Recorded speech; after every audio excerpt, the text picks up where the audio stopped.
Okay, Renee. Comics are produced by pencilers, colorists, inkers, letterers, but also by editors, as you. But what exactly a comic book editor does? Oh, well, that's a very complicated question, and I'll try to explain it succinctly. What a comic book editor does is they are basically the organizer of the whole project. The comic book editor decides who to hire to be the penciler, the inker, the writer, and the colorist and the letterer. They decide what styles are going to look good together, who's compatible.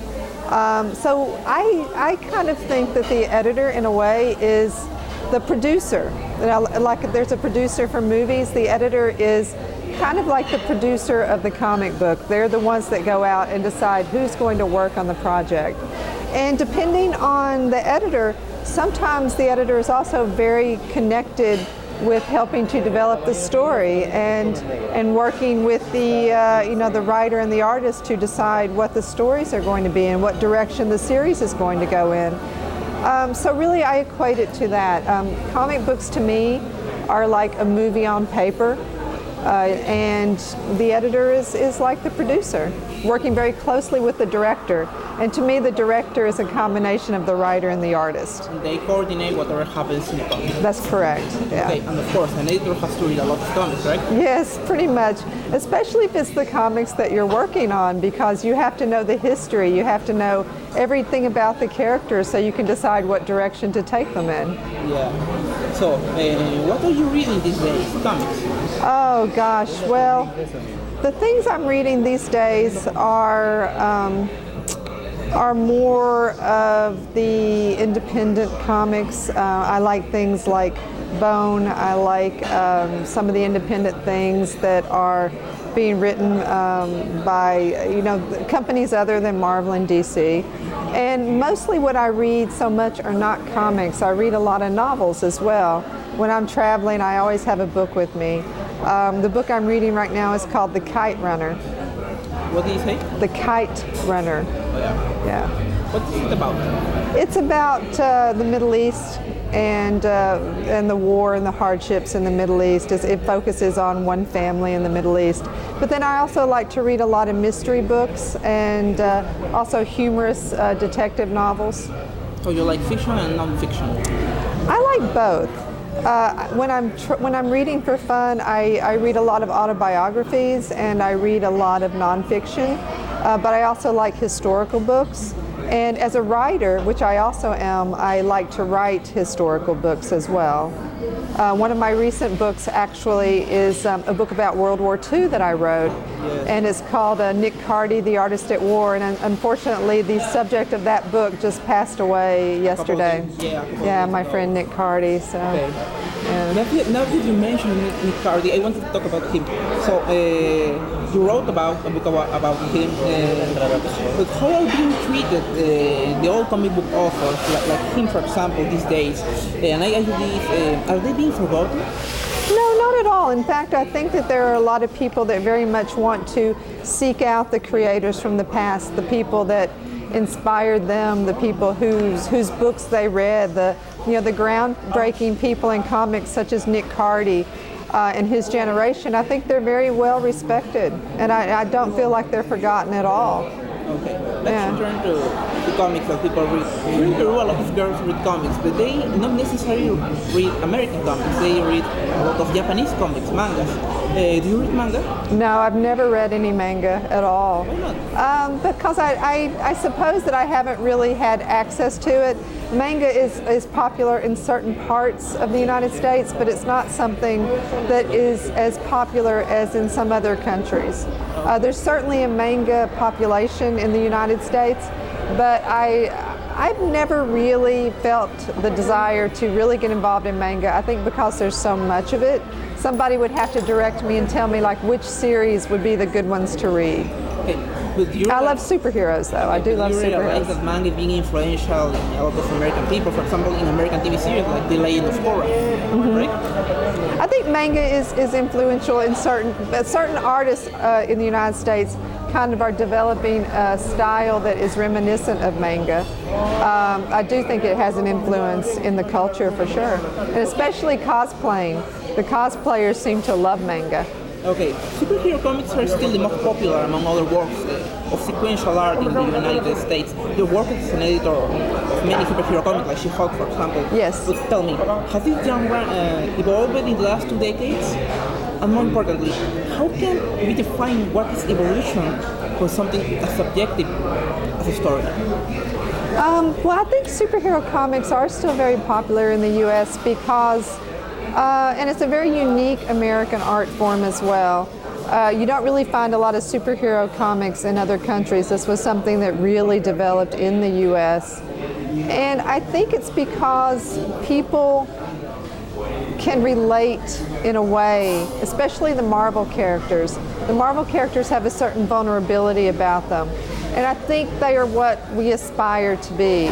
You know, there's so many good things about them, but yet they are still very human. They still make mistakes. And yet they still are always striving, in the most part, to do the right thing. And I think that the nature, you know, of the people that read these books is that, you know, yes, they make mistakes. Yes, they're not perfect, but there's always this idea that you can still try to do the right thing. Yeah, and we all need our heroes. You know, we all need people to look up to, and I think that superheroes sort of define what's good in all of us. But is the superhero genre still connected to the youth? Yes, I think there are a lot of new generations of readers coming in that are still reading superhero comics. And let's face it, in this world that's full of so many problems, we need our heroes more than ever now, don't we? Yeah. Okay. Your job as an editor takes you all over the world. Yes. Have you been? What have in common, for example, comic book creators and comic book readers from all the places you've been? For example, in the Middle East or here in South America. Yeah. Well, I found that the thing that unifies all these different countries and all these different writers and artists is the need to tell stories. You know, comic books are essentially about storytelling. You know, and it's like such a great way for people to tell their stories of their country and their people and the things, the ideas and messages that they want to get across.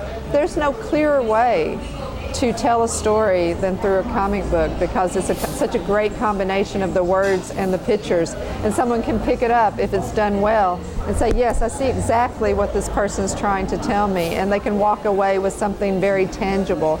So that's the thing that's really unifying, is that comics in every part of the world that I've been to, it's all about people telling their stories.